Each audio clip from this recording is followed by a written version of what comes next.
انگریزی کا ایک محاورہ ہے، what cannot be cured must be endured. جو چیز جو ہے جس کا علاج نہیں ہو سکتا وہ تو برداشت کرنی پڑے گی. بعض بیماریاں بھی ایسی ہیں، ڈائبٹیز ہو گئی ہے، شوگر کا مرض ہو گیا، ڈاکٹر آپ کو بتائے گا کہ بھائی اب یہ مرض جائے گا نہیں، اب آپ کو اس مرض کے ساتھ ہی اپنے آپ کو ایڈجسٹ کر کے اپنی غذا وغیرہ اس کے مطابق طے کر لیجیے، ورنہ یہ کہ یہ نہ سمجھیے کہ یہ مرض چلا جائے. تو what cannot be cured must be endured. لہذا ان آفت سماوی و ارضی، چاہے وہ انفرادی سطح پر متاثر کرتی ہوں انسانوں کو اور چاہے اجتماعی سطح پر، اس کا تو علاج ایک ہی ہے. عربی میں بھی ایک محاورہ یہ ہے کہ کسی نے پوچھا تھا کہ بچھو کے کاٹے کا کیا علاج ہے؟ البکاء الی الصباح، رات کو اگر کاٹا ہے کسی بچھو نے تو روتے رہو صبح تک، یہ علاج ہے، اس کا اور کوئی علاج ہے ہی نہیں. تو جو چیز لا علاج ہے اسے برداشت کرنا.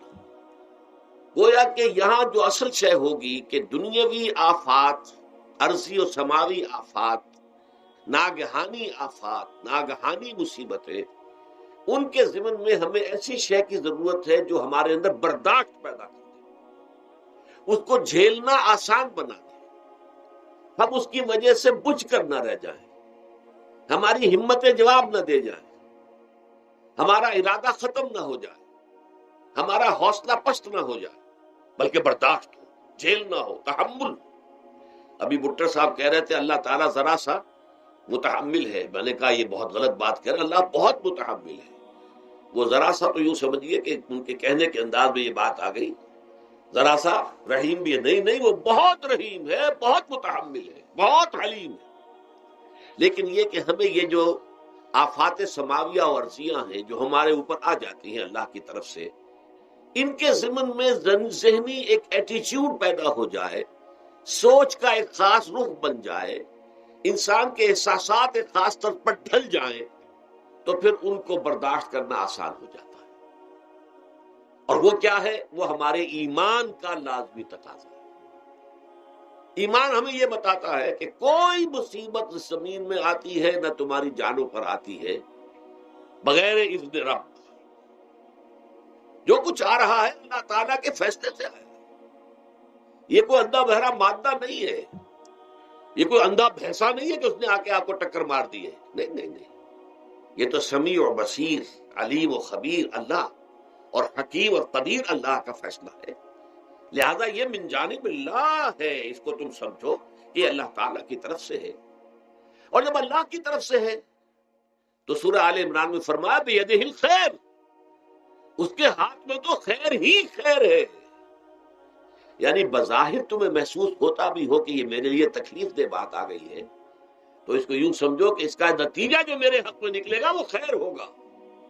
فوری طور پر تو تکلیف ہے، مجھے اچھی نہیں لگ رہی، ناگوار ہے، لیکن نتیجہ اس کا نکلے گا. جیسے بچہ بیمار ہے، ماں اسے دوا پینے پر مجبور کر رہی، کڑوی دوا ہے، وہ تو سمجھتا ہے مجھ پر بڑا ظلم ہو رہا ہے. یا آپ لے گئے اسے ڈاکٹر کے ہاں ٹیکا لگوایا ہے، وہ تو چیخ رہا ہے، رو رہا ہے، لیکن آپ کو معلوم ہے، کاش اسے بھی معلوم ہو جائے کہ یہ میرے خیر کے لیے، میرے بھلے کے لیے. اگر اسے یہ معلوم اور محسوس ہو جائے تو اس کی تکلیف اس کے اندر بہت کمی آ جائے گی، وہ سہار لے گا اس کو، وہ برداشت کرے. اس حوالے سے اس کا جو ہمارے دین میں اس کا نام ہے، اس ذہنی کیفیت کا، ان احساسات کا، اسے ہم کہتے ہیں تسلیم و رضا. جو کچھ آ رہا ہے اللہ کی طرف سے آ رہا ہے، لہذا سر تسلیم خم ہے. اے اللہ ہم قبول کرتے ہیں، رضا، ہر حال میں تیری رضا پر راضی، جو تیرا فیصلہ ہے ہمیں بصر و چشم قبول ہے. تسلیم و رضا، ہم بھی تسلیم کی خو ڈالیں گے، بے نیازی تیری عادت ہی صحیح. اللہ تو بے نیاز ہے، لیکن اے اللہ تو ہمارے لیے جو بھی تکلیف کا تو نے فیصلہ کیا، تسلیم کی خو ڈالیں گے، عادت پیدا کر لیں گے اپنے اندر کہ ہر ساقی ماریخ عین الطاف است، کہ میرا ساقی میرے پیالے میں جو کچھ ڈال دے اس کا لطف و کرم ہے. یہ مقام رضا ہے. یہ ایمان کا ایک ایسا تقاضا ہے کہ جس کو ہم کہیں گے ایمان کی حلاوت، ایمان کی مٹھاس. اگر آپ کا منہ کڑوا ہو جائے تو آپ چینی کھاتے ہیں تاکہ منہ کا ذائقہ ٹھیک ہو جائے. اگر تکالیف کی وجہ سے، دکھ کی وجہ سے آپ کے احساسات کے اندر کوئی خرابی پیدا ہو رہی ہے، یہ جو مقام رضا ہے یہ اس کے لیے قند ہے، یہ اس کے لیے چینی ہے، یہ اس کے لیے شہد ہے، یہ اس کی تلخی کو ظاہر کر دینے والی شیء ہے کہ اللہ تیری رضا پر راضی، راضی برضائے رب۔ اب اس کے ضمن میں سمجھیے، یہ تو اصولی بات میں نے آپ کو بتا دی، اس کی 3 کیفیات ہو سکتی ہے کیوں اللہ کی طرف سے یہ چیزیں آتی ہیں۔ سب سے پہلی شے ہے، اب وہ جو آیات میں نے سنائی تھی وہ سن لیجیے پہلے ترجمہ۔ سورہ تغابن میں فرمایا ما صاب من مصیبت الا باذن اللہ، دیکھو کوئی مصیبت تم پر نہیں آ سکتی، نہیں آتی مگر اللہ کے اذن سے۔ ومن یؤمن باللہ، اور جو شخص اللہ پر ایمان رکھتا ہو یہدی قلبہ، اللہ اس کے دل کو ہدایت دے دیتا ہے، اس کے دل کو سکون عطا کر دیتا ہے، وہ راضی برضائے رب ہو جاتا ہے، اس میں شکوہ نہیں رہتا، اس میں شکایت نہیں ہوتی، اس میں تلخی نہیں ہوتی، کیوں ہو گیا، کیسے ہو گیا، کیوں ہو گیا، نہیں ہونا چاہیے، نہیں۔ یہ سارا جو پیچ آدمی کھاتا رہتا ہے نا اندر ہی اندر، وہ جو پیچ کھا رہا ہے یہ سب پیش نجات نہیں گئی۔ برو کشید سے پیچا کے ہستبود مرا، کہ اقدہا کے مقام رضا کشود مرا۔ یہ پیچ کھانا جو ہے، پیچا کے ہستبود، اس سے اللہ تعالیٰ نے مجھے نجات دے دی ہے مقام رضا کے ذریعے سے۔ کتنے بڑے بڑے عقدے میرے حل ہو گئے اس مقام رضا سے، کہ اقدہا کے مقام رضا کشود میرا، میرے تو بہت سے عقدے اس سے حل ہو گئے۔ اس حوالے سے ایک موٹی بات تو یہ ہو گئی، لیکن اب اس کو 3 حصوں میں تقسیم کیجیے۔ پہلی بات یہ کہ یہ اللہ کی طرف سے آزمائش کے طور پر آتے ہیں۔ آزمائش، میرا بندہ اس پر صبر کرتا ہے یا نہیں، یا میرے خلاف بکواس کرنے پر آمادہ ہو جاتا ہے۔ اللہ تو ایسا ہے، اللہ نے تو ہم پر کبھی کرم کیا ہی نہیں ہے، اللہ تو ظالم، معاذ اللہ معاذ اللہ معاذ اللہ۔ کہیں ایسا تو نہیں، میرا بندہ جو ہے تکلیف کو جھیلتا ہے میری وجہ سے، یہ سمجھ کے کہ اللہ کی طرف سے آئی۔ یہ سب جو ہے یہ بہت بڑی کامیابی ہے اگر انسان کو حاصل ہو جائے۔ اور اس صبر کے نتیجے میں 2 اور باتیں پیدا ہوتی ہیں۔ یہ مضامین علیحدہ علیحدہ دروس کے اندر آتے رہے ہیں، لیکن آج ایک نئے عنوان کے تحت جمع ہو کر آ رہے ہیں۔ پہلی بات یہ ہوتی ہے کہ یہ امتحان کا نتیجہ کیا نکلتا ہے کہ آپ نے ایک امتحان پاس کیا تو آپ کے اگلے درجے میں ترقی ہو جاتی ہے۔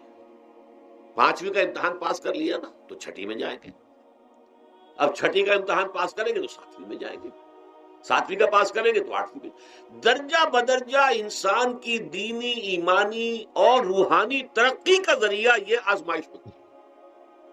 جتنا اس میں صبر ہوگا، جتنا اس میں تسلیم و رضا جو ہے آپ حاصل کرتے جائیں گے تو آپ کے درجے بلند ہوتے چلے جائیں گے۔ آپ کا امتحان کڑے سے کڑا آئے گا، بڑے سے بڑا آئے گا، مشکل سے مشکل تر آئے گا۔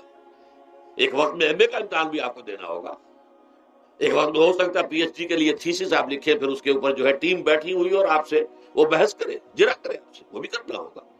لیکن یہ کہ اگر پرائمری ہی میں فیل ہو گئے تو اس کا سوال ہی پیدا نہیں ہوتا کہ کبھی آپ ایم اے کا یا پی ایچ ڈی کا تھیسس بھی لکھیں۔ اور اسی کو دوسرے انداز میں کہا گیا ہے قرآن مجید میں، وَلِيُبْلِيَ الْمُؤْمِنِينَ مِنْهُ بَلَاءً حَسَنًا۔ اصل میں ابلا کہتے ہیں، بلا یبلو جو ہے عربی زبان میں آتا ہے آزمانا۔ خلق الموت والحیات لیبلوکم ایکم احسن عملا، یہی معنی ابتلا کے میں، ابتلا یبتلی آزمانا۔ ابلا یبلی جو آتا ہے باب افعال سے، اس میں آتا ہے کسی کو کسی تکلیف میں ڈال کر اس کو نکھارنا، کہ اس کا جوہر نکھر جائے، اس کے اندر جو خیر ہے وہ اور چمک جائے، لوگوں کو بھی معلوم ہو جائے کہ یہ شخص اس مقام کا اہل ہے، اس کے اندر یہ صلاحیت ہے، اس میں یہ قوت موجود ہے۔ تو یہ گویا کہ اہل ایمان کی صلاحیتوں کو نکھارنے کے لیے اور ان کے درجات کی ترقی کے لیے بھی اللہ تعالیٰ دنیا کے اندر یہ مصیبتیں اور امتحانات جو ہیں آزمائش کے حوالے سے افراد پر بھی اجتماعی طور پر بھی لاتا ہے۔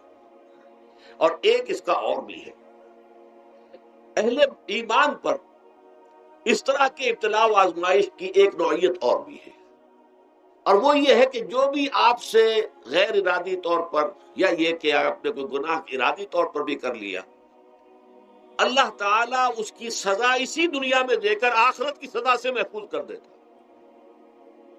گویا کہ اس سے بڑا خیر کیا ہوگا؟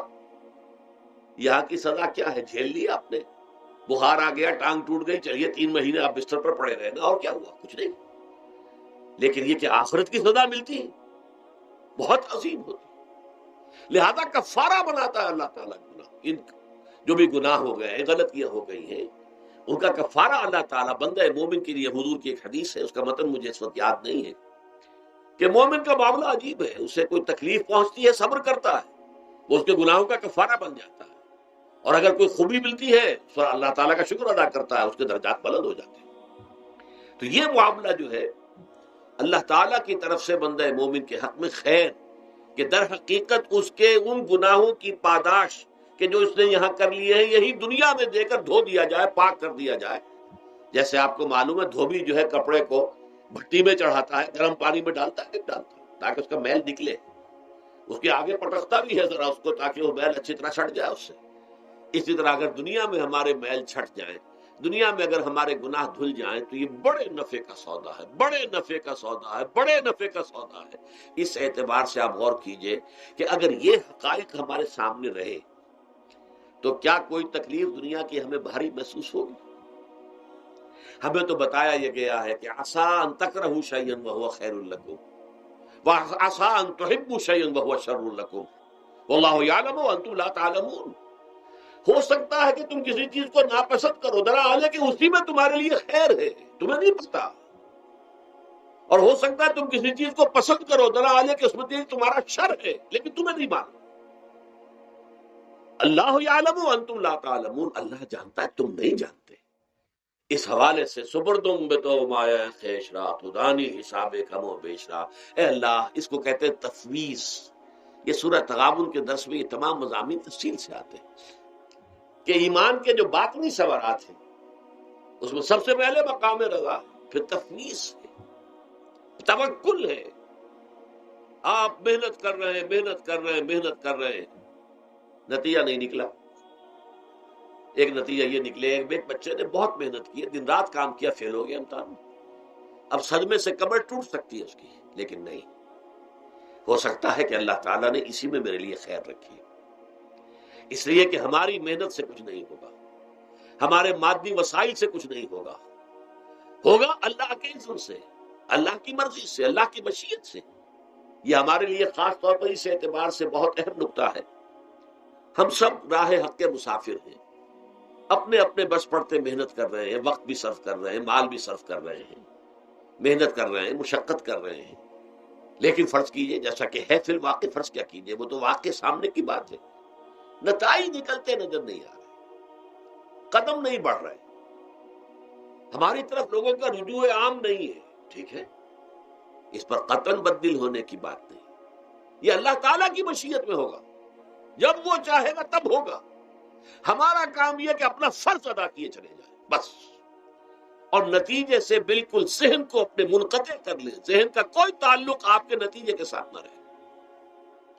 یہ جب تک کیفیت ہماری نہیں ہوگی، ہم اس راہ پر استقامت اور مدام اس پر محنت اور جد و جہد کرنا جو ہے وہ ہمارے لیے ممکن نہیں رہے گا. اس کے لیے میں اگر آپ کے سامنے رکھوں معاملہ کہ حضور صلی اللہ علیہ وسلم کے جو پہلے 10 برس ہیں، جب سے آپ کو آغاز ہوا ہے وحی کا،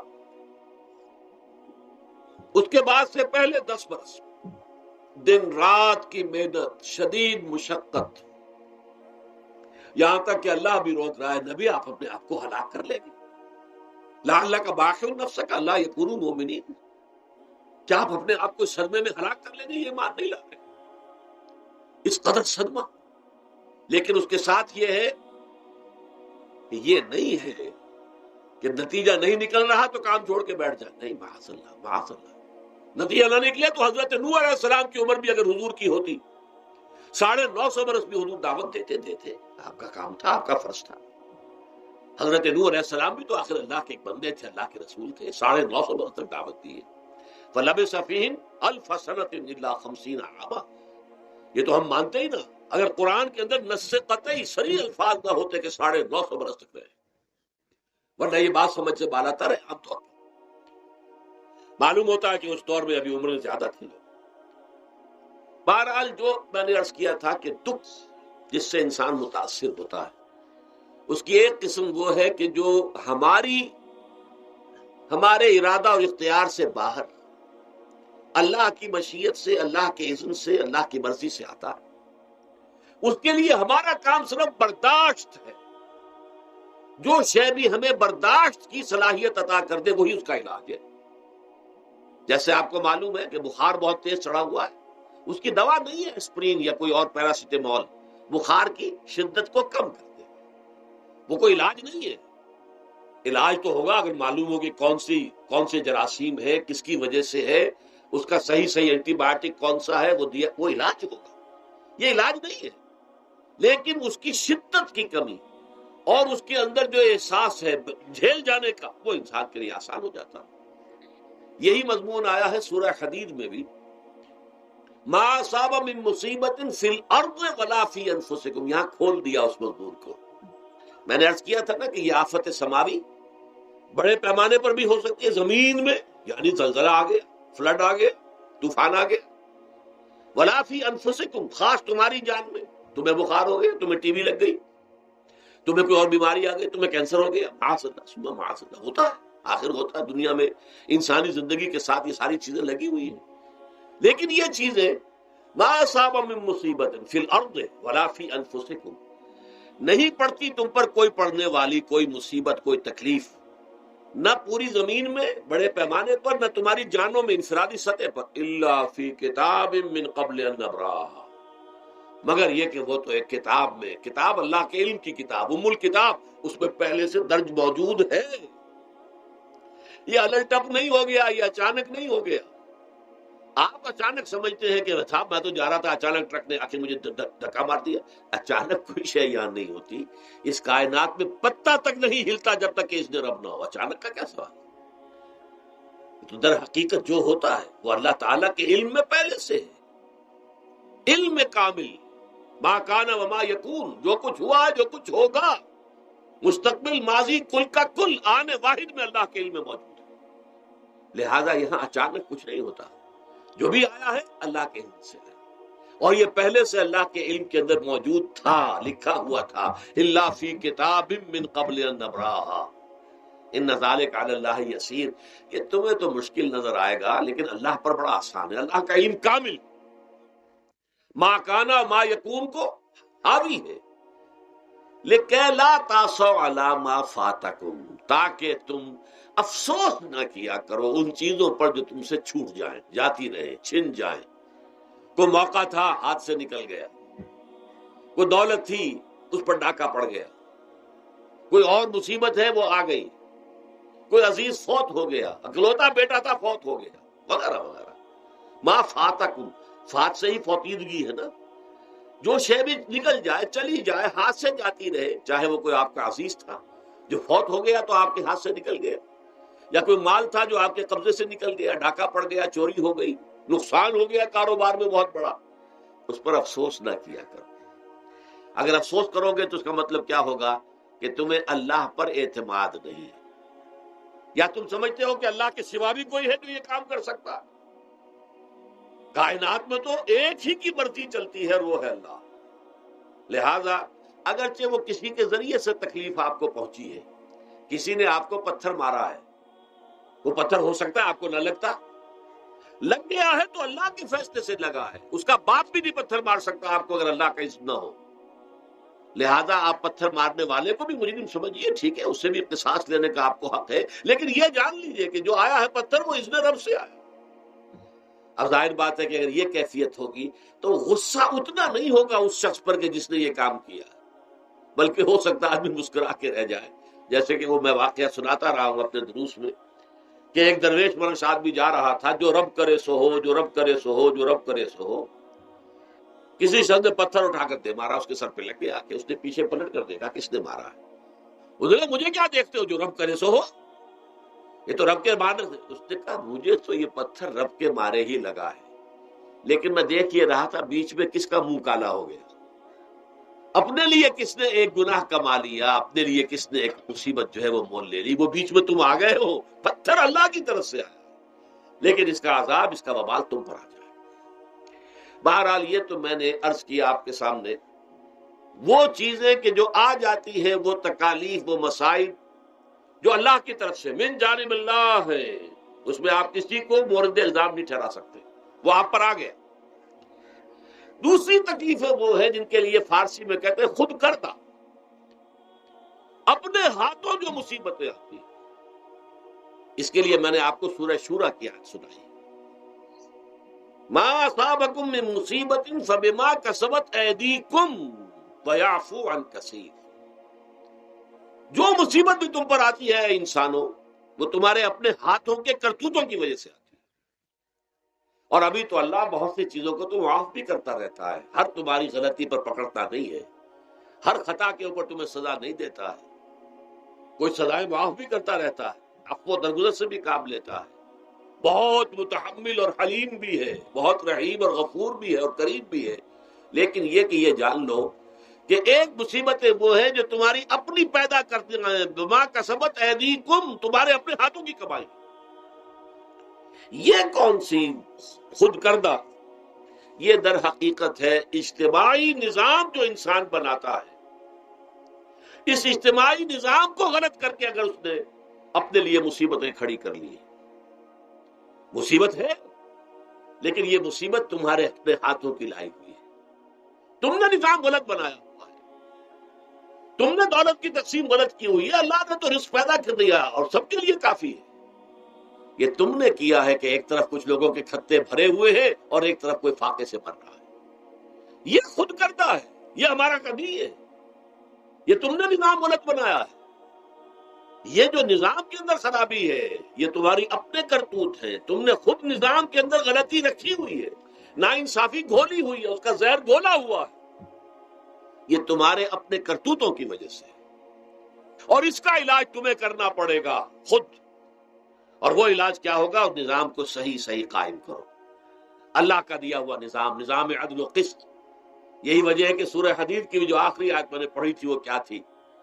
اللہ تعالیٰ فرماتا ہے کہ ہم نے تو اپنے رسولوں کو بھیجا اس لیے، کتابیں نازل اس لیے کی، لقد ارسلنا رسلنا بالبینات، ہم اپنے رسولوں کو بھیجتے رہے معجزوں کے ساتھ، واضح نشانیوں کے ساتھ، وانزلنا معهم الکتاب والمیزان، ان کے ساتھ ہم نے کتاب اتاری، میزان اتاری۔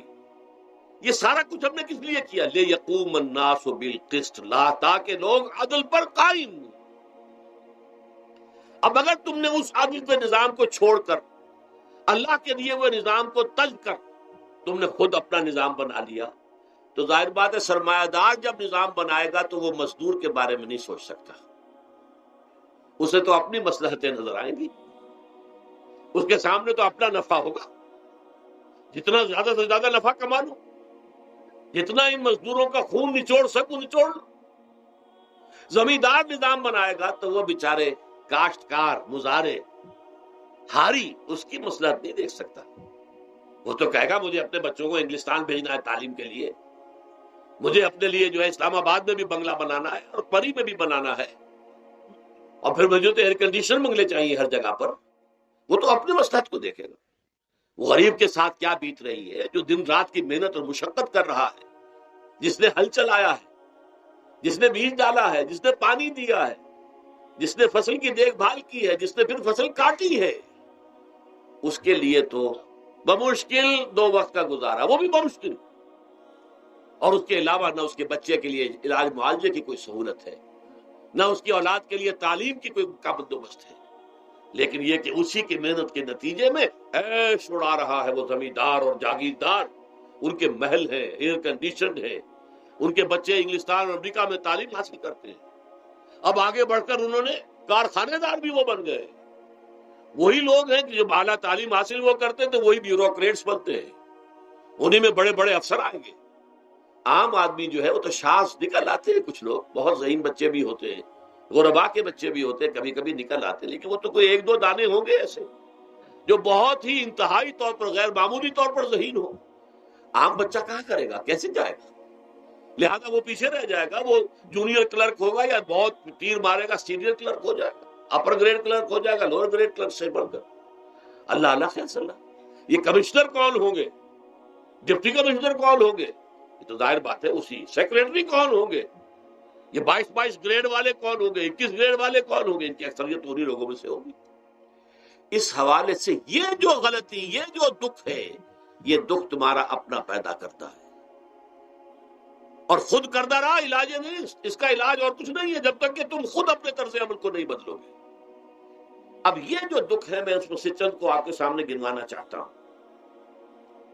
دیکھیے، سب سے پہلا دکھ جو دنیا میں انسان نے خود پیدا کیا سماجی سطح پر، یہ پیدائشی طور پر نیچ ہے اور یہ پیدائشی طور پر اونچا ہے۔ یہ مسلی ہے اور یہ سید ہے۔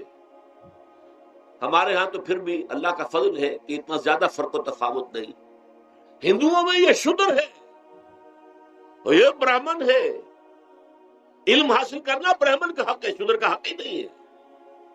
اور شودر کے کان میں اگر اشلوک بھی پڑ جائے کہیں بغیر ارادے کے، کہیں جا رہا تھا اور کہیں گیتا کے اشلوک ہو رہے تھے، اس نے سن لیے، تو اس کی سزا کیا ہے؟ سیسا جو ہے اس کو پگھلا کر اور وہ اس کے کان میں ڈال دیا جائے تاکہ سماعت ہی ختم ہو جائے۔ دنیا میں یہ کس نے کیا بھائی؟ یہ خود انسان نے کیا۔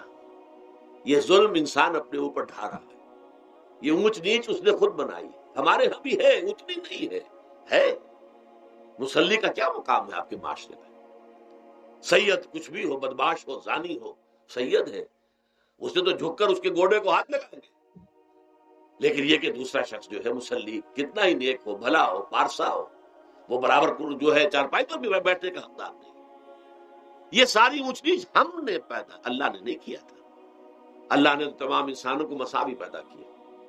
اللہ کے رسول یہ فرما کر گئے، لا فضل لعربی علی عجمی ولا لعجمی علی عربی ولا لأحمر علی اسود ولا لأسود علی احمر الا بالتقوی کلکم بنو آدم وآدم من تراب۔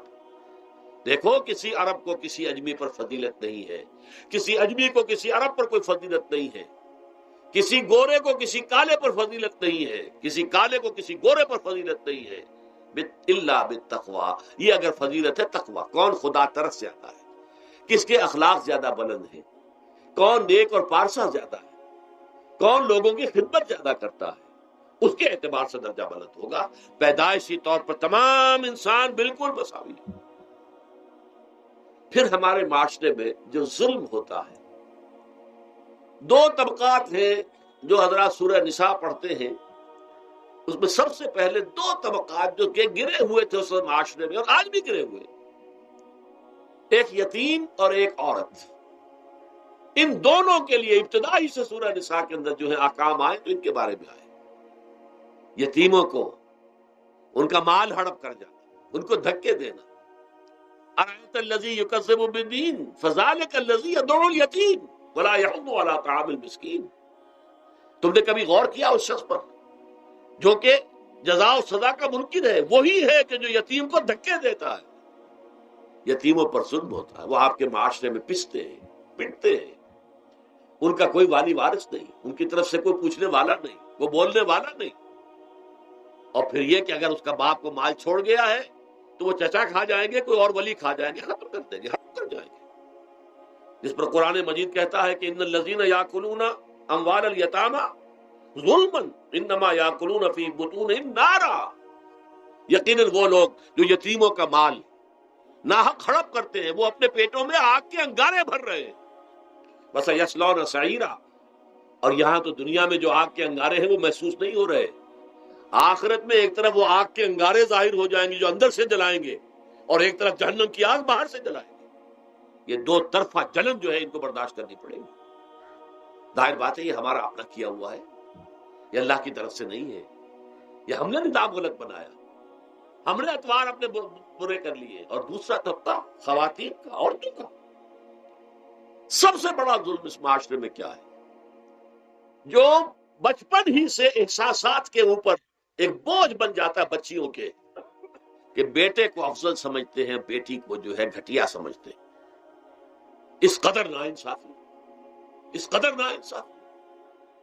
اسی باپ کے نطفے سے بیٹا بھی ہے اور بیٹی بھی ہے، اسی ماں کے رحم میں بیٹے نے بھی پرورش پائی ہے، بیٹی نے بھی پرورش۔ بعضکم من بعض، قرآن کہتا ہے تم سب ایک دوسرے میں سے ہو، کوئی افضل نہیں، کوئی گھٹیا نہیں۔ اللہ تعالیٰ نے، اللہ کے نبی نے کسی بیٹے کی پرورش پر کوئی اجر و ثواب نہیں بتایا، ہاں 2 یا 3 بیٹیوں کو پال پوس کر تہذیب سکھا کر پھر ان کی شادی کر کے ان کے گھروں میں پہنچا دیا، جنت کی ضمانت اللہ تعالیٰ دے رہا۔ اور سب سے بڑی بات یہ کہ سب سے زیادہ محبوب انسان حبیب اللہ محمد ہے صلی اللہ علیہ وسلم، اور محمد کو اللہ نے بیٹے نہیں دیے بھی تو لے لیے، بیٹیاں دی، 4 بیٹیاں دی، اور کتنی محبت کرتے تھے محمد صلی اللہ علیہ وسلم کی بیٹیوں سے، خاص طور پر حضرت فاطمہ سے، وہ تو آپ سیرت میں پڑھیے کتنی محبت، کس قدر محبت، سب سے چھوٹی تھی شاید اس لیے۔ بہرحال پہلی بات تو یہ کہ بچپن ہی سے وہ دعویٰ پڑھنا شروع ہو جاتا ہے بچیوں کے ذہنوں پر کہ ہم کو گھٹیا ہیں، ہمارے بھائی بڑھیا ہیں، ہمارے والدین جو ہیں ان سے زیادہ محبت کرتے ہیں، ہم سے نہیں کرتے۔ پھر شادی میں اکثر و بیشتر لڑکیوں کی مرضی کا کوئی خیال نہیں کیا جاتا، یہ ظلم ہے جو ہم کرتے ہیں۔ لڑکی کی مرضی کے بغیر، اس کے اذن کے بغیر، اس کی اجازت کے بغیر کوئی شادی نہیں ہو سکتی۔ زبردستی وہ بھیڑ بکریاں نہیں ہے کہ جس کے ہاتھ چاہا آپ نے بیچ دیا، معاذ اللہ ثم معاذ اللہ ثم معاذ اللہ۔ یہ ضرور ہے کنواری بیٹی ہے تو اس سے صرف آپ نے پوچھا اور وہ خاموش رہی، بس یہ بھی کافی ہے۔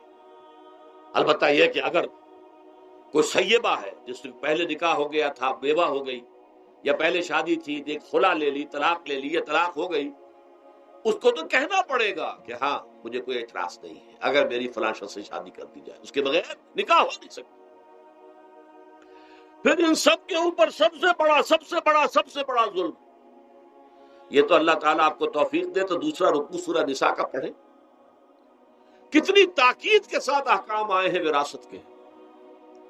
وراثت مما قل منہ او کثر، چاہے زیادہ مال کسی نے چھوڑا ہو چاہے تھوڑا سا چھوڑا ہو، لیکن وراثت کے احکام جو ہے ان کو نافذ کرنا ہوگا۔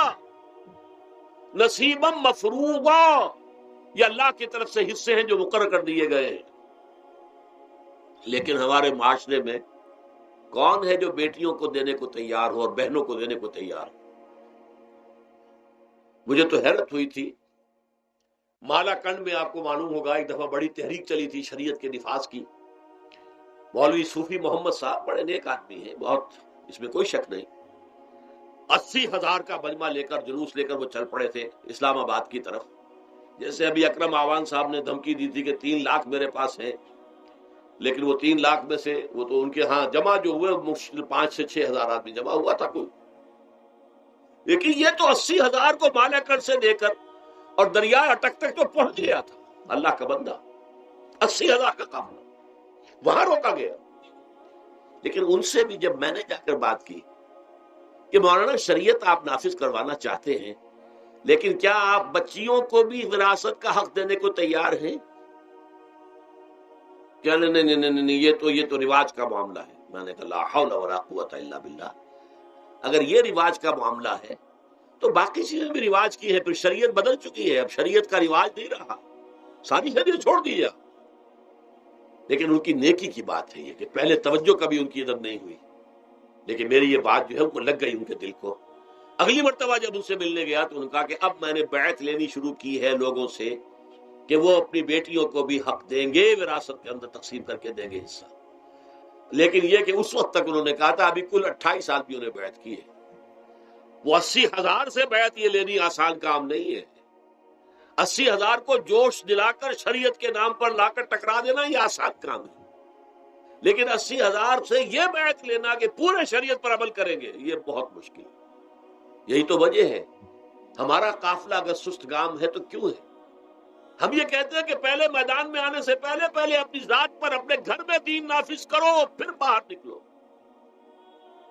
اپنی معاش اور اپنی معاشرت پر اسلامی شریعت نافذ کرو، پھر باہر آ کر اسلام کا نعرہ لگانے کا تمہیں حق پہنچتا ہے، ورنہ نہیں۔ اگر تمہاری اپنی ذات پر دین نافذ نہیں، چہرے پر 12 بجے ہوئے ہو، اللہ تعالیٰ کی نبی کی سنت کا کہیں آثار دور دور تک نظر نہ آ رہے ہو، روزانہ ہاوڑا چلا رہا ہو آدمی نبی کی سنت کے اوپر شیو کر رہا ہو، اور پھر وہ کہے میں اسلام چاہتا ہوں، بھائی اللہ کے بندے پہلے ذرا یہ کمی پوری کر لے۔ اور اگر تیرے کاروبار میں کوئی حرام شے ہے، تیری معاش میں کوئی حرام شے ہے، کوئی سودی معاملہ کیا، ختم کر اس کو اللہ کے بندے۔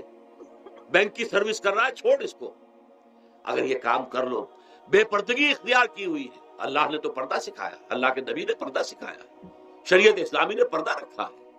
مردوں اور عورتوں کا اختلاط پسند نہیں ہے, اس پر عمل کرو, پھر آنا میدان میں, پھر دوسروں کی غلطی جو ہے بتانا اس کو کہ یہ تم غلط کر رہے ہو, مشرف تم یہ کر رہے ہو غلط کر رہے ہو, فلاں تم یہ کر رہے ہو غلط کر رہے ہو, نواز شریف تم یہ کر رہے ہو غلط کر رہے ہو. لیکن یہ ہے کہ اس سے پہلے اپنے اوپر, اسی لیے میں نے آپ کو بتا دیا وہ واقعہ کہ انہوں نے بتایا, بعد میں اور بھی آگے ہوں گے انشاءاللہ, مجھے امید ہے. لیکن جب میں ملا تھا تو انہوں نے کہا تھا ابھی صرف 28 آدمیوں نے بیٹھ کی. بہرحال عورتوں کا ایک حق ہے جو حضور نے بیان فرمایا اور قرآن مجید نے بیان کیا, عاشروہن بالمعروف, عورت کا اکرام ہو, بیٹی کی حیثیت سے بھی, بہن کی حیثیت سے بھی, بیوی کی حیثیت سے بھی, اور ماں کی حیثیت سے تو سمجھو کہ جنت جو ہے وہ ماں کے قدموں تلے. الجنت تحت اقدام الامہات, فرمان ہے محمد رسول اللہ صلی اللہ علیہ وسلم کا. لہذا اکرام, عورت کا اکرام, عورت کی عزت, بیٹی کی حیثیت سے بھی, بہن کی حیثیت سے بھی, بیوی کی حیثیت سے بھی, اور ماں کی حیثیت سے بھی. عاشروہن بالمعروف, اپنی بیویوں کے ساتھ رہو بھلے طریقے پر, نیک طریقے پر, اچھے طریقے پر. حضور نے یہاں تک فرمایا خیارکم خیارکم لأہلیکم وانا خیرکم لأہلی. دیکھو مسلمانوں, اے میرے صحابیوں, تم میں سے بہتر لوگ وہ ہیں جو اپنے گھر والوں کے حق میں بہتر نرمی کرتے ہیں. عورت کے بارے میں یہ بھی فرمایا, ایک مرتبہ سواری تیز دوڑا رہے تھے جو بھی اونٹ کو لے کے جانے والے تھے, جبکہ ہودج میں کچھ خواتین سوار تھی. حضور نے فرمایا دیکھو نا, یہ نگینے ہیں جو سوار ہیں, ان کو زیادہ دھکے نہ لگواؤ تیز تیز اونٹ چلا کر, ان کے ساتھ نرمی ہو, ان کے ساتھ نیکی کی جائے, ان کے احساسات کا خیال رکھا جائے, ان کے ساتھ زیادتی نہ ہو, مار پیٹ کا کیا سوال, معاذ اللہ ثم معاذ اللہ. ان کے ساتھ جو ہے عاشروہن بالمعروف, بھلے طریقے پر گزارا کرو. یہاں تک فرمایا ہو سکتا ہے کہ کسی وجہ سے تمہاری بیوی جو ہے تمہاری نگاہوں سے گر جائے, اب آپ کے دل میں اتنی محبت نہیں رہی, لیکن اللہ فرماتا ہے دیکھو ہو سکتا ہے کہ اس میں کوئی پہلو ایسا ہو, تلاش کرو, کوئی پہلو ایسا ہو بہتری کا کہ جس کی وجہ سے تلاش کر کے اس کو اپنی نگاہوں میں مرکوز کر لو, تاکہ اس کے تمہارے دل میں اس کے لیے محبت دوبارہ اثر نہ ہو. اس پہلو کی وجہ سے جو تمہاری نگاہ سے اوجھل تھا, وہ اچھائی اس میں ہے, سیرت کی اچھائی ہے. صورت بہت اچھی نہیں ہے, اللہ نے سیرت اچھی دے دی ہے. جو کچھ دیا, جو اچھائی ہے, جو بھلائی ہے, اس کو تلاش کرو اور نگاہ کو وہاں پر جماؤ تاکہ تم ان کے ساتھ اچھا سلوک کر سکو. اس سے آگے آئیے, معاشی میدان ہے سب سے زیادہ سخت اور سب سے زیادہ کٹھن اور سب سے زیادہ ظالمانہ نظام. اس میں سب سے بڑا ظلم جو ہمارے پاکستان میں ہے وہ یہ زمینداری, غیر حاضر زمینداری, اور یہ جاگیرداری. محنت کرے کسان مزدور ہاری, عیش کرے جاگیردار زمیندار, یہ اس سے بڑا ظلم اور کوئی نہیں ہو سکتا. اور چونکہ ہماری معیشت بنیادی طور پر زرعی معیشت ہے, ہمارا تو زیادہ تر جو آبادی کا طبقہ ہے وہ کاشتکار ہے, لہذا سب سے بڑا ظلم جو ہو رہا ہے وہ در حقیقت یہ زمینداری, غیر حاضر زمینداری اور جاگیرداری. اب اس میں سمجھ لیجئے اس بات کو اچھی طرح, کتنا بڑا ظلم ہے. ایک شخص خود شہر میں رہ رہا, لاہور میں, ساری سہولتیں اسے حاصل ہیں. کتنی سہولت ہوتی ہے, ٹوٹی کھولی اور پانی آ رہا. دیہات میں جا کے بیچارے کاشتکار کو وہاں ہو سکتا ہے کہیں سے دور سے پانی کھینچ کر لانا پڑتا ہو کسی کنویں سے. کہاں اسے یہ سہولت ہے کہ ٹوٹی کا کان مروڑا اور پانی حاضر. کہاں یہ سہولت ہے کہ بجلی کا بٹن اوپر سے نیچے کیا اور بکا روشن ہو گئے. یہ ساری سہولتیں بھی لے رہا ہے اور وہ تنخواہ بھی لے رہا ہے کوئی, یا کوئی کاروبار بھی کر رہا ہے, اور ایک زمین اس کے پاس ہے, فلاں ضلع میں میرا رقبہ ہے, اس رقبے پر جو کاشت کر رہا ہے آ کر اس کی کمائی میں سے, اس کی فصل میں سے آدھا بٹا کر لے جاتا ہے. کیا حق پہنچتا ہے؟ یہ مزارعت جو ہمارے ہاں جس کو جائز قرار دے دیا گیا, یہ دور ملوکیت میں جائز قرار دیا گیا.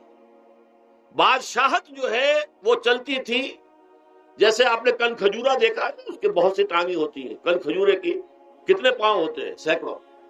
ایسے بادشاہوں کے یہ پاؤں ہوتے تھے, جاگیردار, 3,000 منصبدار, 5,000 منصبدار, 20,000 منصبدار, 30,000 منصبدار, یہ جاگیردار. بڑے بڑے علاقے ان کے پاس ہیں. اب ظاہر بات ہے کہ وہ خود تو کاشت نہیں کر سکتے نا، انہیں تو مزارع چاہیے. لہذا مزارعت کے جائز ہونے کا فتویٰ دیا گیا.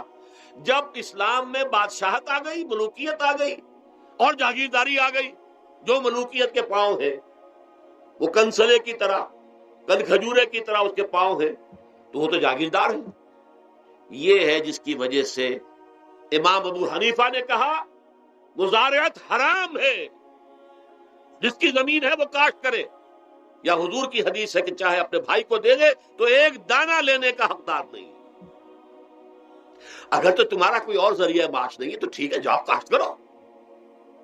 تمہارا کوئی اور ذریعہ معاش ہے، تمہارا کاروبار ہے، تمہاری دکان چل رہی ہے، تم ملازمت میں ہو، تمہیں تنخواہیں مل رہی ہیں، تمہارا پروویڈنٹ فنڈ بھی جمع ہو رہا ہے، تمہیں تو تمہارے ریٹائرمنٹ کے بعد وہ پینشن بھی مل جائے گی، اور اس کے ساتھ ساتھ تم نے یہ ظلم روا رکھا ہوا. زمین اگر ہے یا تو جاؤ کاشت کرو، ورنہ یہ کہ اس زمین کو دے دو اپنے کسی بھائی کو. ملکیت تمہاری رہے گی، کاشت وہ کرے گا تو جو فصل ہوگی اس کی برداشت بھی وہی کرے گا، وہی لے کر جائے گا. یہ فتویٰ ہے امام اعظم امام ابو حنیفہ رحمۃ اللہ علیہ کا. یہی فتویٰ ہے امام مالک، امام دار الحجرہ، امام مدینہ، امام مالک رحمۃ اللہ علیہ، دونوں کا فتویٰ ہے. اور عظیم ترین یہی دو ہیں، اولین بھی یہی دو ہیں، عظیم ترین بھی یہی دو ہیں. امام شافعی بھی شاگرد ہیں امام مالک کے، امام احمد ابن حنبل شاگرد ہیں امام شافعی کے. ٹاپ پر کون ہے؟ امام ابو حنیفہ، ان کے شاگردوں میں قاضی ابو یوسف اور امام محمد امام ظفر. ادھر امام مالک، ان کے شاگردوں میں پھر امام شافعی، پھر ان کے شاگرد امام احمد ابن حنبل. ٹاپ پر دونوں یہ کہہ رہے ہیں کہ حرام، مزارعت حرام، جس کی زمین ہے خود کاشت کرے. یا یہ ہے کہ خود کاشت نہیں کر سکتا تو اپنے بھائی کو دے دے، بس ٹھیک ہے، اس میں سے کوئی حصہ لینے کا وہ حقدار نہیں ہے. جو محنت کرے، جو خون پسینہ اپنا لگائے، وہی اس سے ساری جو ہے آمد بھی اس کو حاصل ہونی چاہیے. یہ مجھے حال ہی میں، یہ آپ کے علم میں ہونا چاہیے، یہ فتویٰ دیا ہے قاضی ابو یوسف اور امام محمد نے کہ مزارعت حلال ہے، جائز ہے. شرطیں لگائی انہوں نے کہ بیج بھی زمیندار دے، کوئی جانور وغیرہ ہے تو وہ بھی زمیندار کا ہو، اگر کوئی ٹریکٹر ہے تو اس کی بھی پیمنٹ جو ہے زمیندار کرے. یہ ہے شرطیں. یعنی اس کا کوشش کی ہے کہ اس جاگیرداری کا ڈنک جو ہے کم ہو جائے، اس مزارعت کے اندر جو مضرت ہے وہ کم ہو جائے. لیکن یہ کہ اصلاً اسے جائز قرار دے دیا. ہمارے ہاں کون شرطوں کو کون دیکھتا ہے، آداب کو کون دیکھتا ہے، قواعد و ضوابط کو کون، ہنیئن وریا، جیسے کہ ماں کا دودھ پیتے ہیں ایسے ہی یہ مزارعت کی جو آمدنی ہے اس کو کھا رہے ہیں. حرام ہے، حرام ہے، حرام. حال ہی میں ابھی ملاقات ہوئی میری مولانا زاہد الراشدی صاحب، آپ کے بہت قریب گجرانوالے میں، جو اس کی سب سے بڑی مسجد ہے، اس کے خطیب ہیں. انہوں نے بتایا ملا علی قاری نے بھی یہ لکھا، جو بہت بعد کے حنفی جو ہے وہ فقیہ ہے، کہ دلائل تو وہی ہیں جو امام ابو حنیفہ نے دیے ہیں، دلائل تو ان کے ساتھ ہے، لیکن مصلحت ہے جو جس کے تحت یہ فتویٰ دیا گیا. یہاں تک کہ مولانا شبیر احمد عثمانی کے ساتھ دستے راز سمجھ لیجئے، ظفر احمد عثمانی رحمۃ اللہ علیہما، انہوں نے بھی یہ لکھا ہے کہ دلائل تو امام صاحبی کی رائے کے حق میں جاتے ہیں، لیکن یہ کہ ہمارے ہاں تقلید کا ایسا ایک قلادہ گردنوں میں ڈال دیا گیا ہے، کیونکہ ہمارے بزرگوں نے فتویٰ دے دیا، قاضی ابو یوسف نے، امام اور قاضی اور امام محمد نے، لہذا فتویٰ تو اسی پر چلے گا. میں نے ان سے بات کی، ان کا ڈٹ کر میں نے کہا میدان میں آئیے، ناکام کیجیے. جب تک یہ مزارعت ختم نہیں ہوتی ہے، جب تک جاگیرداری اور زمینداری ختم نہیں ہوتی ہے، اس ملک میں کوئی سیاست صحیح آ ہی نہیں سکتی. یہ سیاست تو وڈیروں کا، جاگیرداروں کا، بڑے بڑے زمینداروں کا کھیل ہے. یہ آپ نے پتہ نہیں نام سنا ہے کہ نہیں، میوزیکل چیئرز گیم، یہ ہوتا ہے ان کا کھیلنے والوں کا، بہت زیادہ دولت والے جو ہیں ان کا کھیل ہے. ان کو کام تو کوئی کرنا نہیں ہوتا، جاگیردار ہے، اسے کوئی کام، وہ بیٹھ کر ایک کلب بنا رکھی ہے. یہ پارلیمنٹ کیا ہے؟ کلب ہے. وہاں بیٹھ کے وہ اپنا وقت گزاری کرتے ہیں. یہ پوائنٹ آف آرڈر آ گیا ہے، اور یہ جو ہے ہماری حقوق جو ہے، پریولیج موشن آ گئی ہے، وہ کرتے نہیں گفتگو بیٹھ. تو یہ جان لیجئے کہ یہ ظلم کس نے کیا ہے؟ یہ خود کردہ ہے. یہ ہم نے اس نظام کو برداشت کیا ہوا ہے. جب تک ہم نہیں اٹھیں گے یہ نظام ختم نہیں ہوگا. خود کردہ کا علاج خود ہی کرنا ہوگا. یہ غلط نظام جو چلا آ رہا ہے، جب تک کہ اس کو ہم بدلیں گے نہیں، اس کو ختم نہیں کریں گے، اس وقت تک یہ ظلم کیسے ختم ہوگا؟ اس سے آگے آئیے، ایک ہے کارخانے دار. کارخانے دار کو اور مزدور کو آپ نے چھوڑ دیا کہ باہم طے کریں. کارخانے دار کہتا ہے میں تو صاحب آپ کو 15 روپے دوں گا، کام کرنا ہے تو کریں، نہیں کرتے تو نہ کریں. آپ نے زیادہ سے زیادہ یہ کیا کہ نہیں، یہ ویج بہت کم ہے، آپ نے ایک یونین بنا لی، کچھ ہڑتال کر دی. اچھا ہڑتال کر دی، 10 دن کی ہڑتال کے بعد غریب مزدور کا تو بچہ ہو سکتا ہے بھوکا مرنے لگے. کارخانے دار کی صحت پہ کوئی اثر پڑے گا؟ اس میں لاکھوں ہیں، کروڑوں ہیں، اس کی صحت پر کوئی اثر نہیں پڑتا. لہذا یہ ظلم ہے. اس ظلم کا علاج کیا ہے؟ اگر یہ ضمانت ریاست کی طرف سے، حکومت کی طرف سے، کہ اگر تمہیں تمہاری مناسب مزدوری نہیں ملتی مت کرو کام، لیکن تمہارے بچے کو بھوکا ہم نہیں مرنے دیں گے، تمہیں سبسسٹنس الاؤنس دیں گے، ان ایمپلائمنٹ الاؤنس دیں گے، ہم زکوٰۃ کا نظام قائم کریں گے جس کے تحت کے انڈر رائٹ کر دیں گے، طے کر دیں گے، لکھ دیں گے کہ ہر شہری کی بنیادی ضروریات کی کفالت ریاست کے ذمے ہے. اب اگر ایسا ہے تو ایک آدمی پاؤں جما کر بات کرے گا نا کارخانے دار کے ساتھ.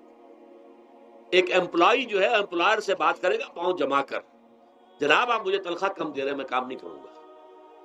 لیکن اب کیا ہے، جناب آپ مجھے تنخواہ کم دے رہے ہیں میں کام نہیں کروں گا. مالک کہتے جاؤ دفعہ ہو جاؤ. پھر وہ کیا کہتا ہے، اچھا جی میں اسی تنخواہ پہ کام کروں گا. اس کا تو کوئی فائدہ، اسی کی جائے کہاں وہ؟ مارکیٹ میں تو سرمایہ داروں کا گٹھ جوڑ ہے، انہوں نے کارٹلز بنا رکھے ہیں. وہ تو ظاہر بات ہے کہ وہ ویج نہیں بڑھائیں گے، الا یہ کہ مزدور کی پوزیشن ایسی ہو کہ وہ بھی ڈٹ کر کھڑا ہو جائے. اور وہ ڈٹ کر کھڑا کب ہوگا؟ جب اس کو ضمانت ملی ہوئی ہو ریاست کی طرف سے، حکومت کی طرف سے، کہ اگر تمہارے پاس جاب نہیں ہوگا، کام نہیں ہوگا، تمہارے پاس کوئی مزدوری نہیں ہوگی تو تمہیں اتنا وظیفہ تو ہر مہینے ملتا رہے گا جس سے تم اور تمہارے اہل و عیال جو ہے وہ کم سے کم زندہ رہ سکو. پھر کھڑے ہو کر بات کر سکتا ہے مزدور.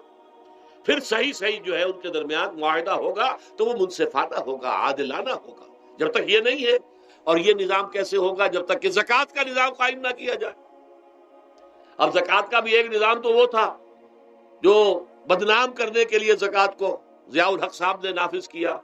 وہ تو بدنامی ہے، وہ تو سود کا کمیشن ہے کہ سود میں آپ کو اگر 6% ملتا تھا تو 2.5% انہوں نے کاٹ لیا، 3.5% آپ کو دے دیے. تو سود میں سے حصہ لے لیا نا. سود کو حرام کرے اور زکوٰۃ پورے مال پر، سارے تجارتی اموال پر مال زکوٰۃ لے. آپ کی دکان میں جناب 10 لاکھ کا مال پڑا ہوا ہے، 2.5% کے حساب سے دے دیجئے، کتنا من اکاؤنٹ آپ کر لیجئے گا. کوئی ایک ہے اسٹاکسٹ، آپ کے گودام میں اتنا اسٹاک پڑا ہوا ہے، اتنی مالیت کا 2.5% دیجئے. تمہاری اتنی بھیڑیں بکریاں ہیں، اتنی بھیڑیں اتنی بکریاں نکال دو. جب تک کہ تمام اموال میں سے زکوٰۃ نہ لیجیے. یہ کیا کہ بینک کے اندر جو جمع ہے اس پر سے زکوٰۃ کاٹ لی. انا للہ و انا الیہ راجعون. نام اس کا زکوٰۃ رکھا ہے اور خیرات کا ایک نظام بنا دیا. کچھ خیرات اور کچھ سیاسی جو ہے اپنا ہتھ کنڈا، کہ ان کے ناظمین زکوٰۃ جو بن رہے ہیں اور زکوٰۃ کونسلیں بن رہی ہیں، وہ سب کون ہیں؟ جو ہمارے سیاسی طور پر ہمارے ساتھی ہیں، ہمارے ورکرز ہیں. اور پھر جتنے غبن ہوئے ہیں اور جتنا اس نے مس اپروپریشن، سب کو معلوم ہے ہمارے معاشرے میں. آخر اگر حکومت کے جتنے محاصل ہیں وہ غبن ہوتے ہیں تو زکوٰۃ کا کیوں نہیں غبن ہوگا؟ زکوٰۃ کو آسمان سے اتری ہے، بلکہ زکوٰۃ میں سے غبن کرنا تو آسان ہے، اس لیے کہ سود میں سے کاٹا ہوا ہے. اس میں تو انسان جو ہے وہ برا بھی محسوس نہیں کرے گا کہ یہ تو سود ہے، لعنت ہے، اگر اس کو میں نے کچھ ہضم کر لیا تو کیا ہو گیا. جب تک کہ یہ دو نظام نہیں آئیں گے، اور تیسرے یہ کہ سود کے ذریعے سے، جب تک کہ یہ ظلم، سود کا نتیجہ کیا نکلتا ہے؟ اصل میں ہمارے عام آدمی سمجھتے ہیں سود کہ اچھا ہے جی، کیا ہے، ایک آدمی نے پیسے جمع کرائے ہیں، اب اسے ہر مہینے اتنا پیسہ مل رہا ہے. عام آدمی بھی ہمارے ہاں یہ جو پٹھانوں والا سود ہے، یہ جو سود خور گاؤں میں بیٹھے ہوئے ہیں جو بہت بڑی شرح کے اوپر سود دیتے ہیں اور خون چوس جاتے ہیں لوگوں کا، اور ان کے کسی طریقے سے قرضے ختم، ان کو تو سبھی برا کہتے ہیں. کوئی ایک آدمی بھی آپ کو نہیں ملے گا کہ جو ان کے لیے کلمہ خیر کہے، ان کے لیے کسی نرمی کا یا ان کے لیے کسی بھی آسانی کا کوئی مطالبہ کرے. البتہ یہ جو بڑا سود ہے، بینک کا سود، کاروباری سود، اس کی شناخت لوگوں پر واضح نہیں ہے۔ یہ ایک بہت بڑے پیمانے پر یہ برائی جو ہے آپ کو انڈیویجول پر نہیں نظر آ رہی۔ انڈیویجول تو بظاہر سمجھتا ہے ایک فرد، بھائی ٹھیک ہے، میں جو دکان کے لیے مجھے قرض چاہیے تھا، مجھے قرض مل گیا، میں اپنا کاروبار کر رہا ہوں، تو میں جو کمائی کر رہا ہوں اس میں سے بینک کو بھی حصہ دے رہا ہوں اپنا، اس کا سود کا، اس میں کیا خرابی ہو گئی؟ اس کی خرابی سمجھ میں آتی جب آپ کو معلوم ہو اسی سود کے ذریعے سے دنیا میں اس وقت ایک چھوٹی سی اقلیت ہے، کل 1 کروڑ یا 1.25 کروڑ یہودی، اور پوری دنیا کی دولت کے اوپر قابض ہو کر بیٹھ گئے۔ یہ سارا وہ بینکنگ نظام جو یہودیوں نے بنایا، یہ IMF، ورلڈ بینک، جس کے ہم اس وقت غلام بن کر رہ گئے۔ ہمارا چیف مارشل ایڈمنسٹریٹر اسے کہیں یا چیف ایگزیکٹو کہیں، ہمارا تو حکمران ہے، ہمارا بادشاہ اس وقت، اور وہ بادشاہ سلامت کہتے ہیں کہ یہ IMF اور ورلڈ بینک کے لوگوں کے گوڈے ہمیں پکڑنے پڑتے ہیں، گوڈے گٹے، کیوں؟ ہم غلام ہیں ان کے، اور ہم جکڑے ہوئے اس سود کے اندر۔ پوری دنیا کو یہودی سود خوروں نے در حقیقت اپنے شکنجے میں جو جکڑا ہے، جس طریقے سے کہ ان کو اپنے اندر ایک اپنے پورے ہتھ کنڈوں کے اندر جو باندھ کے رکھ دیا ہے، یہ سود کے ذریعے سے۔ اور اس کا نتیجہ کیا نکلتا ہے؟ دیکھیے، امریکہ میں کہتے ہیں بڑی جمہوریت ہے، لوگ ووٹ دیتے ہیں، لیکن حقیقت اگر لوگ جانتے ہوں کہ دیو استبداد جمہوری قبا میں پائے کو، تو سمجھتا ہے یہ آزادی کی ہے نیلم پری؟ ہم نے خود شاہی کو پہنایا ہے جمہوری لباس، جب ذرا آدم ہوا ہے خود شناس و خود نگر۔ اب امریکہ میں اصل میں کیا ہے؟ امریکہ میں کیپٹلسٹ کا نظام ہے۔ یہ حکومت کس کی ہے؟ سرمایہ داروں کی ہے۔ جو کروڑ پتی نہ ہو وہ الیکشن نہیں لڑ سکتا، اور کروڑ پتی جو ہے اپنے پیسے کی بدولت وہ صحافیوں کو خرید لے گا، ٹیلی ویژن چینلز خرید لے گا، وہ لوگوں کے ذہنوں پر چھا جائے گا، آ جائے۔ یہ گورنمنٹ آف دی کیپٹلسٹ ہے، ناٹ عوام۔ یہ دھوکہ ہے، فریب ہے سرمایہ داروں کا۔ وہاں وہ جاگیردار اس طرح کے نہیں ہیں، سرمایہ دار ہیں۔ وہاں جاگیرداری کی وہ حیثیت نہیں رہی، اس لیے کہ ان کے تحت آدمی نہیں ہوتے۔ وہ تو اگر بڑے بڑے لینچ ہیں، بڑے بڑے اگر فارم ہیں، تو وہاں بھی آپ کو معلوم ہے کہ چونکہ مشینوں کے ذریعے سے بوائی بھی ہو رہی ہے اور ہل بھی چل رہا ہے مشینوں سے، بوائی بھی مشینوں سے، کٹائی بھی مشینوں سے، تو زیادہ انسان کی ضرورت ہی نہیں رہی۔ لہذا وہ سیاسی نظام وہ نہیں ہے جو یہاں کا ہے، لیکن وہ زمیندار بھی وہاں کا کیپٹلسٹ ہے، نظام کیپٹلسٹ کا ہے۔ تو در حقیقت یہ ڈیموکریسی جو ہے، اس سے جو کہتے ہیں government of the people by for the people, نہیں، گورنمنٹ آف دی کیپٹلسٹ، سرمایہ دار کی حکومت ہے۔ اور سرمایہ دار جو ہے اس نے اپنی کلب بنائی ہوئی ہے، بیٹھا ہے، پارلیمنٹ ہے، یہ کانگریس ہے، یہ سینٹ ہے، یہ سرمایہ داروں کی کلب ہے۔ باقی عوام کے لیے وہاں کیا ہے؟ واقعہ یہ ہے کہ عام آدمی امریکہ کا بھی یہ ضرور ہے کہ بنیادی ضرورتیں محنت کر کے خون پسینہ ایک کر کے اپنی وہ حاصل کر لیتا ہے، لیکن بہت نچلی سطح پر ہے۔ عام آدمی وہاں بھی بہت نچلی سطح پر ہے، اور ایسے لوگ ہیں معدود گنتی والے جو 40 50 بلین کا ایک چیک لکھ سکتے ہیں، وہ سب یہودی ہیں۔ House of Rothschilds, house of Goldsmiths, یہ سٹی بینک جو یہاں بھی آ گیا اپنی ساری گندگیاں پھیلانے کے لیے، سٹی ہاؤسز اور سٹی کار، یہ کیا ہے؟ یہ جکڑ لینا ہے آپ کو۔ آپ کو ذرا سا دھوکہ دیا، جاؤ جی لے لیجئے، کوٹھی لے لیجئے، ہم آپ کو قرض دیتے ہیں۔ آپ پھول گئے، اتنی بڑی کوٹھی کا میں مالک ہو گیا۔ اب جب اس کا قرض دینے کا چکانے کا معلوم ہوا کہ میں تو غلام ہو کر رہ گیا ہوں، جو کماؤں وہ سارا کا سارا ان کی قسط کے اندر چلا جائے، اور اگر خدا نہ خواستہ کہیں ڈیفالٹ کر گیا تو جتنا میں نے دیا تھا وہ بھی ہضم، اور مکان وہ ضبط کر کے اور نیلام کر دیں گے۔ اللہ اللہ خیر سے۔ لیکن وقتی طور پر ذرا سا دھوکہ جو ہو جاتا ہو، دیکھو اتنی بڑی کوٹھی کا میں مالک ہو گیا، دیکھو اتنی لمبی کار میرے پاس آ گئی، دیکھو فلاں شے میں نے حاصل کر لی، لیکن اس کا نتیجہ جو نکلتا ہے وہ تو وہاں والوں سے پوچھئے جس طریقے سے کہ وہ غلام بن کر رہ جاتے ہیں، وہ مزدور بن کر رہ جاتے ہیں۔ جیسے بھٹوں میں آپ نے دیکھا ہے، بھٹوں میں جو مزدور ہوتے ہیں وہ بکے ہوئے ہوتے ہیں، وہ غلاموں کی طرح ہوتے ہیں، ان کو بلکہ لوگ ایک دوسرے سے خرید کر لے کر جاتے ہیں۔ ایک بھٹے والا آتا ہے اور دوسرے بھٹے کی جو مزدور جو غلام ہے ان کو وہ وہاں کی پیمنٹ کر کے اور لے جاتا ہے، وہ بالکل ان کے سرس کی طرح ہے، ان کے غلاموں کی طرح۔